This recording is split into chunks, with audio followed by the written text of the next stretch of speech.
Welcome SSC 420 students. This is my week 10 commentary. First of all, welcome back from spring break.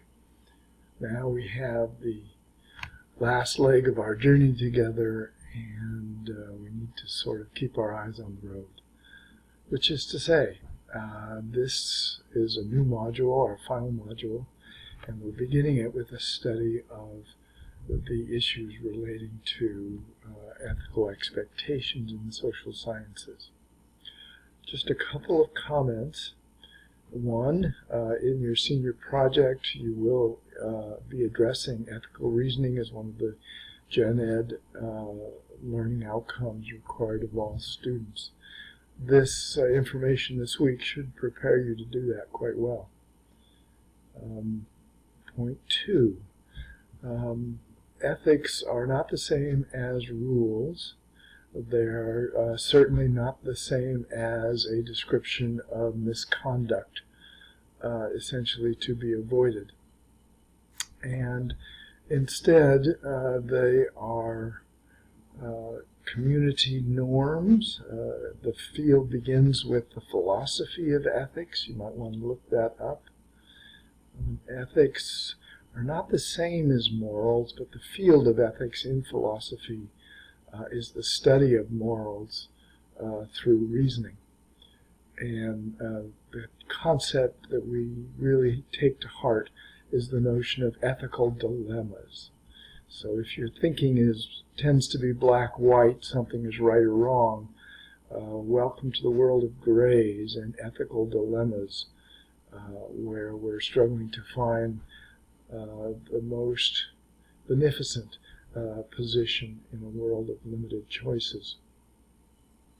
All that being said, historically universities have somewhat avoided the issue of ethics education, and I dare say ethics education is making a comeback, as evidenced by the incorporation of an ethical reasoning standard at this university and many others.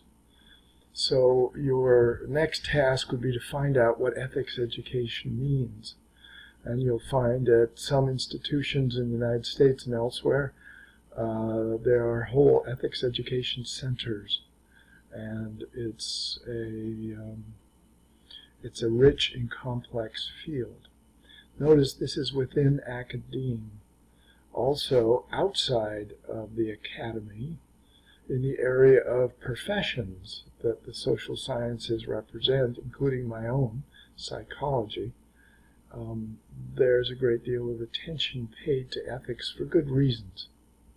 I want you this week to look at this slide set that's featured on the cover to our website.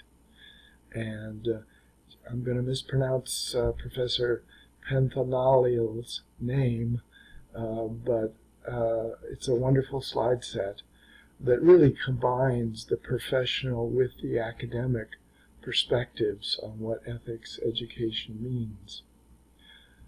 So at least thumb through the slides and you'll get a good overview with well-presented graphics.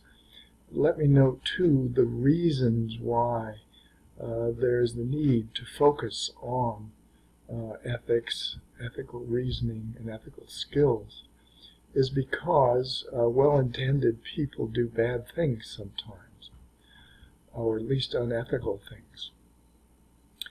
I am teaching a course in the fall on the psychology of evil and humor, and my investigations and those of many others in this area certainly leads myself as a psychologist to understand that it is possible for good people to do bad things.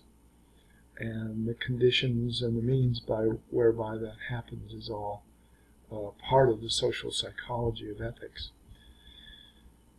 So that being said, you'll find in the slides some tragic examples of ethical violations that are really quite unimaginable. And it's easy to vilify the people involved, and it's hard to understand the psychology involved.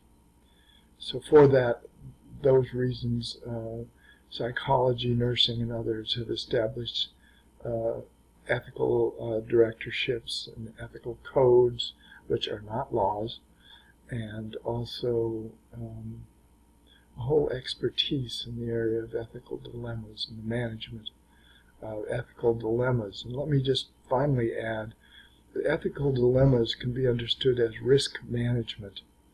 This area of risk management is one that any organization needs to be mindful and attentive to. So all this is to say that there's more to ethics than avoiding doing bad things. And I want you to explore that this week and incorporate as much as you find to be useful in your own ideas of your future and personal development. And of course, if I can help, I will be happy to do that. I am proud to say that I am the former chair of the Institutional Review Board at UMA, as well as the former complaint officer of the Psychology Licensing Board. And in both of those positions, I was both educated and sensitized to these issues, both on the professional side of things and the academic side of things, which, after all, is a profession in its own right.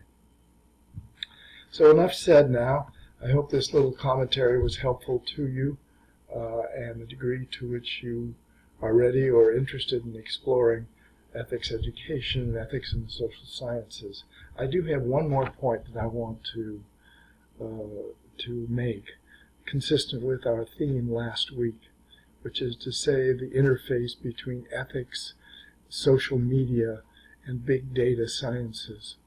I can't imagine a more important area for social scientists to be educated in than the ethics of research through social media and the ethics involved in research in the area of information sciences and big data. And I'm sure all of you have some understanding and intuitive awareness of this already, being as it often gets played out in the evening news.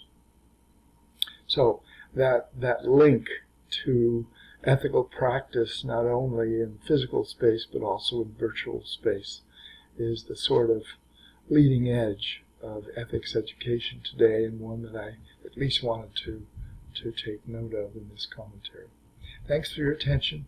Let me know if I can help with your projects. Time's getting short, and I look forward to hearing from you when you're ready for that to happen.